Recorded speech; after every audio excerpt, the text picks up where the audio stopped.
And hey there, hi there, ho there. Welcome back to AnnouncerJoe.com. Tonight we're back doing some sim racing. Excuse me once again as I'm lazy. I don't want to set up two cameras, so I will just grab the screenshots once again. Go through the good old Fraps program and put it up here for you. Tonight, a couple things. First of all, I want to say thank you very much, Dave Rule. You check out the brand new Neato car I got right there.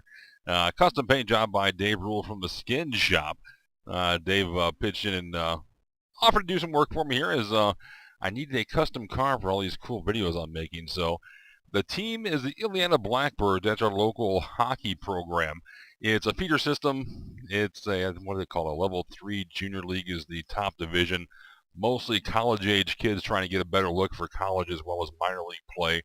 But then there's also the age groups below them, all the way down to 6-year-olds. So there's several teams out of the Midwest Ice Arena. And the Wells family has been involved in youth sports for over 40 years here. The Wells Boys version 2.0, my nephews, are the first ones to delve into the game of hockey. So it's been fun the last few years getting involved with them and checking out the games, helping my brother out over there with stuff around the rink and so forth. So Indiana Blackbirds is the team. It's a whole feeder system. You see the logo there. It resembles the Hawks because it is a Hawk-supported program. 82 is the family number because hockey is an expensive sport. So if you use the same number, you can use the same practice jerseys for all the kiddos that play. You can just pass them down. Across the back trunk, you see the pit crew, Christian, Jonah, Micah, and Samuel. Those are the nephews right there. So always a fun thing, a great thing here. Thanks a lot, Dave. Dave Rule, once again, from the Skin Shop, putting the car together for me. A thing of beauty, and I will probably tear it up here pretty soon. So that was a good thing here.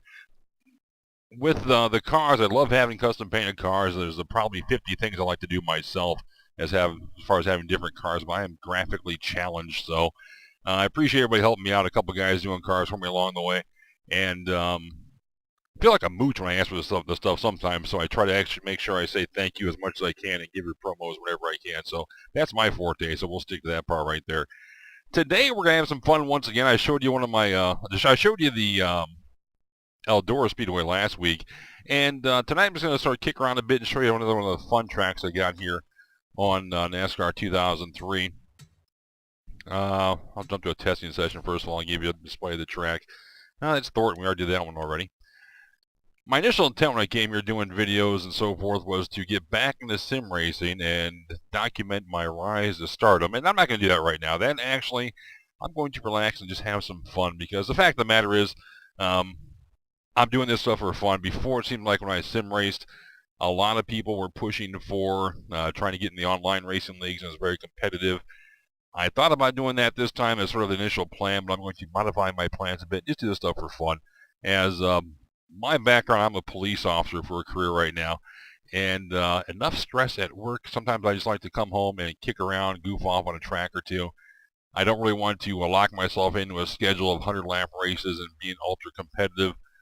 My favorite thing, actually, because I'm a short track fan, a short track person, I will come home and I will actually run like a late model race, like a feature race versus other AI cars, just 30 laps in and out, fight hard, get to the front of the pack, see what you can do with it. So, and I also like playing on a bunch of goof tracks. These aren't all my tracks I have here. I've got actually a bunch of them on a hard drive, but I like to goof off on goof tracks as well, or fantasy tracks, and which one I'll show you right here, right now. Again, one of my favorite places was, WindyCityRacing.com, my first advent into racing, my first ventures into racing.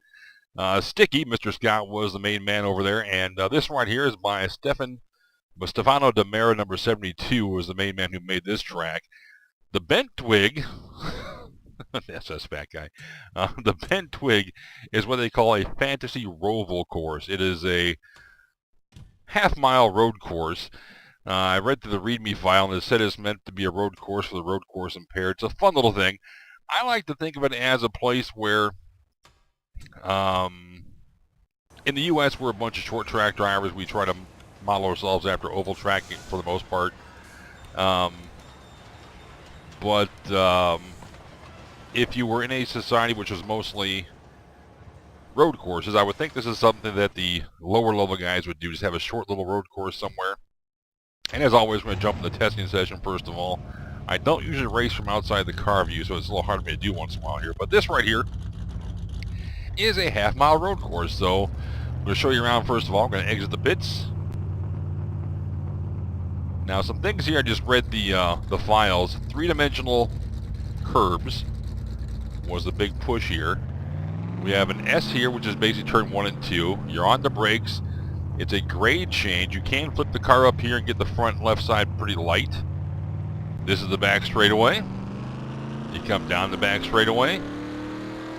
You brake in what would be turn 3, and again, the turns are S's. So you go in, out, and once again, it's a harder corner to the left to get onto the main straightaway.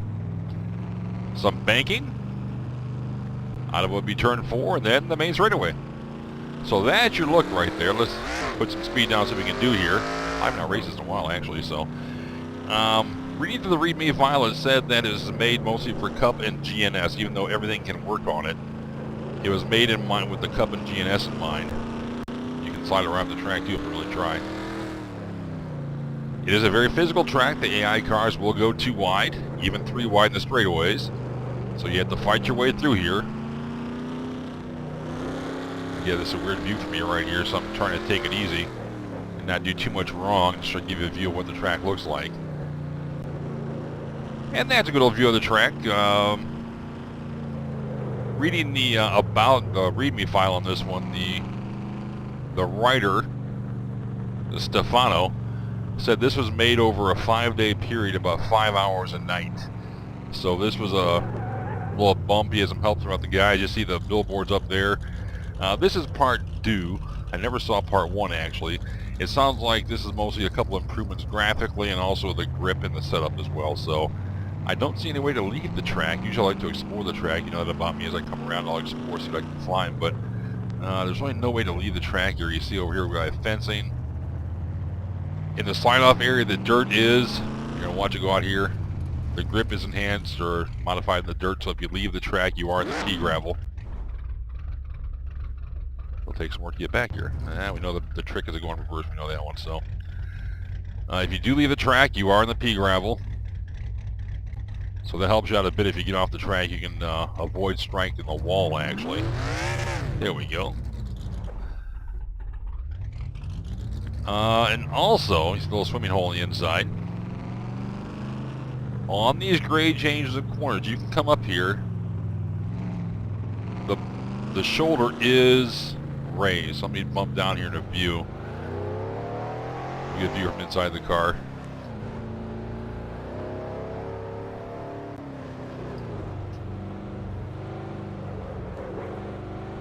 On a 3-4, the main straightaway. On the brakes, and slide down inside of here. Through the S's. You can straighten out a bit right here. You watch this. You see the lift? You can raise the car up on 2 wheels through that corner. And actually the setup we have here, the 14 setup, is see the 3-dimensional bounce here if you hit the berm. This setup you can actually sort of float the left wheel over the curbs if you try. I'll see if I can find that groove real quick here. Over 1, over 2. Yeah, didn't work out. Oh well, that's a look what you have right there. So that's an introduction to the track. Let's go ahead and jump off here. And we'll throw some cars on the track for us, see what it looks like in race mode. Yes, we'll call that quits. To jump out of the practice mode, which I oftentimes forget to do when I'm doing this stuff. We'll go back to Bent Twig Part 2. 30 laps, 29 cars, 90%. That sounds good. Why not? We'll knock around for a few years, see what happens. Go back and look at my garage setup. Oh, we're still set up good. Okay. Let's just jump into a little race here, try to work some traffic. Again, I usually just, hey, Danica Patrick's on my side. Oh, crap. Oh, we'll play another game I like to play called Dumpin' Danica. That's another day. We'll talk about that later on. Alrighty, let's see if we get going here. Just show you how this track works with traffic on it. Green.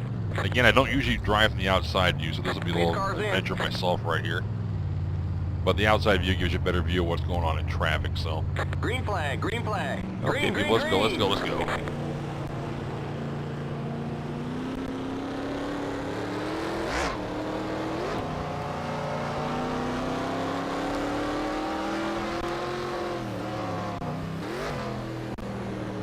do some downshifting. People are already off the track. AI cars will get visible. If you go into a corner, they will overshoot the braking spot, and if you're in the way, All right. well, they will run you off the track. Still They'll there. bump you. Clear on the right side. Stay on the left. Keep to the left.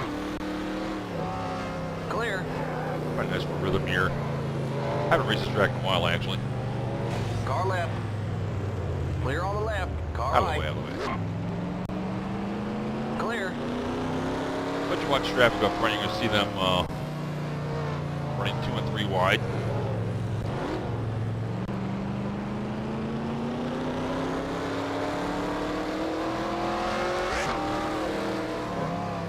And usually, once I get the motion down, you can sort of float through corners. Even if you clip the edge here and you clip the dirt a little bit. The grade change will come to the very top of the groove here. Right side. Clear. Car left. Clear.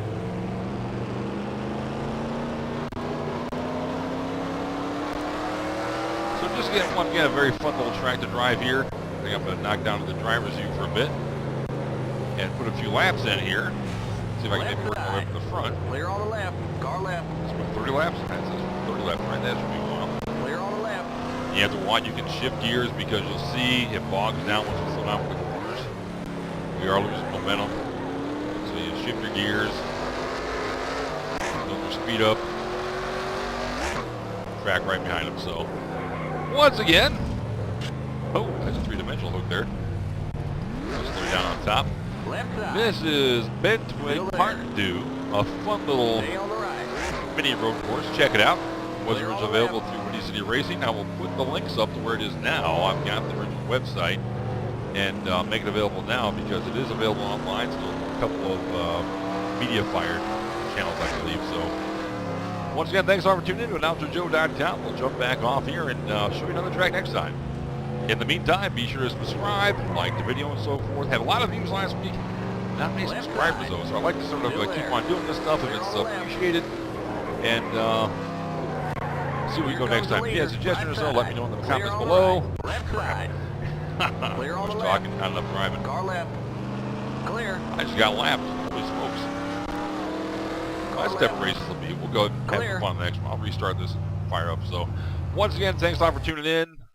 Be sure to make a comment, subscribe to the page, and we'll talk to you next time.